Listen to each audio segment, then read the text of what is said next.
يا ربي يا ربي إني أسألك العفو عني ولم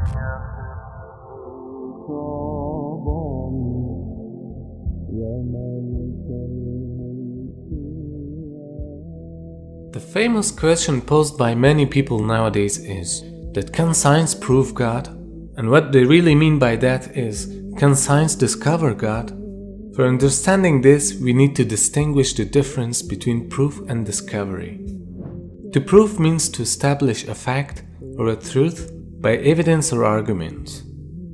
And discovering by definition is to see, to find out, or to gain sight or knowledge of something which was previously unseen or unknown. In short, to discover means that something should be seen or witnessed by humans' naked eyes, whereas to prove something means to provide evidences, reasoning, or rational arguments in order to establish a fact, and it doesn't depend on our eyesight.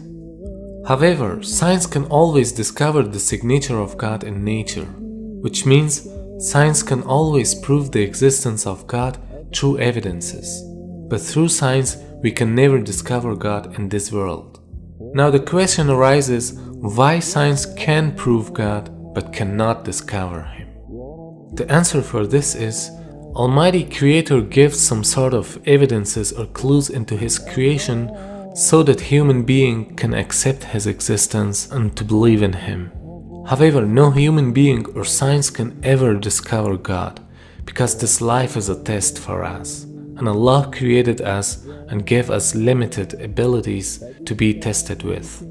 To get what I mean, suppose that you are a professional modeler who uses a strong modeling software and creates a project in which there are people with consciousness. It means that the models that you have created are having the power of intellect, and you put a test for them to find you. Now if you think logically, they have only two options to find you or to prove your existence in order to accept you as their creator. The first option for them is to discover you or to see you. But of course you don't want that, because it is a test, and if you show yourself to them, then the test becomes meaningless. And logically they can't discover you because you are out of this created project. So if they can't discover you, it doesn't mean that you don't exist. But the second option is that you send them signs and evidences, and you also give them the power of intellect. They can find you through those evidences and their logic. It is like you have given them some tips for this test. And if they still don't accept your existence through those evidences, then it means that they are arrogant.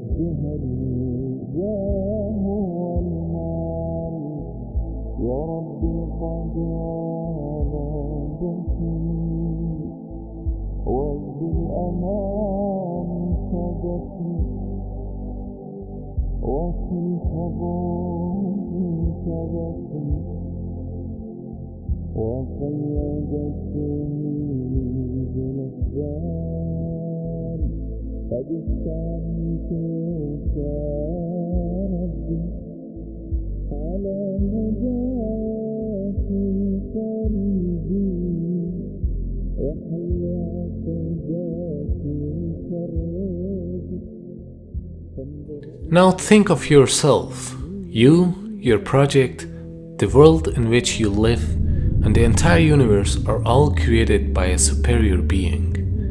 Don't you think that you are made in a mega computer? Actually, not a computer, but in a mega creation box? So when we are inside this creation box, we can just touch, taste, see, smell, or hear anything which is physically inside this creation box. So these 5 senses help us to discover things which have connection with physics. But there are other things like love, like feelings, like intellect, meaning your mind. These things cannot be described physically. I mean, you cannot see, touch, smell, or taste your feelings. Or you cannot discover love or your mind through these senses. Does it mean that you don't have mind or there is no love because you cannot see, touch or smell them? Of course they exist, but you cannot discover them physically. You can prove their existence through signs and evidences and using your logic. For instance, the sign for a sad feeling is crying. Or when you analyze the outcome of something, it is an evidence for your mind or your intellect. So don't think that God is inside this creation box and you can discover Him like any other thing. Because anything which is discoverable is not God at the first place. He's beyond this universe and even beyond your imagination. You cannot discover Him by the laws of physics, because physics discovers anything which is bounded by the laws of physics. And Allah is not bounded by the laws of nature. So anything which is limited by these laws is not God. That's why you cannot discover Him, but His existence is proven through evidences and logic. Everything that we must verify has to be touch and feel. Yeah. But let me tell you something. If God could be touched and felt and seen, would that be God? No, no, you mean. Would that be It God? wouldn't really be a test of belief, would it? Because you would know for a It's not fact even he's just a there. belief, because God actually says there's good reasons to believe in Him. For example, look, do you believe you had a great grandma? No. Do you believe I you mean, had a... yeah, but I mean, there's obviously, I know that because obviously Why? I'm here now. Exactly. Yeah, but that's exactly the point. Have you ever seen your great grandma? You don't have access to her DNA? I know her grave? scientifically I would have to have one to be here. How, well, I don't know. See, that's the point. Using the terminology here. Scientifically, you have no clue. You have no clue. Scientifically, you're damn. Science say we can only verify the physical world and things that we can touch and feel. This is a non-verifiable thing. Yeah. The only way you know you got a great grandma is because you're here. You've made a logical, rational decision. Not based on the physical world, based on necessity. The complexity of this universe and the laws of nature are all evidences for existence of a wise creator who has designed them in such a precise manner. So if you don't see Him, it doesn't mean that He doesn't exist. The universe actually may have a purpose, and some physicists are now suggesting it does have a purpose. And this has come out of some findings about the some of the fundamental numbers in atomic physics. These are numbers like the mass, the weight of an electron, the weight of a quark, the strength of gravity, the strength of the electromagnetic field. About 20 numbers that describe those and other parameters, features of our world, but nobody knows why it is that those numbers have the particular values that they do. Now, you could easily say, yeah, who really cares? You change the mass of the electron by a little bit more, a little bit less. Does it really matter? And the answer is it does. See, it turns out that if you imagine that we had 20 dials right here, and we could fiddle with those 20 numbers at will, even a small change to the values of the known values of those numbers would cause the world as we know it to disappear. For example, if we go back to, say, 1 second after the Big Bang, at that point, the expansion rate and the mass density have to have been adjusted to each other just right so that the universe is just at this critical point.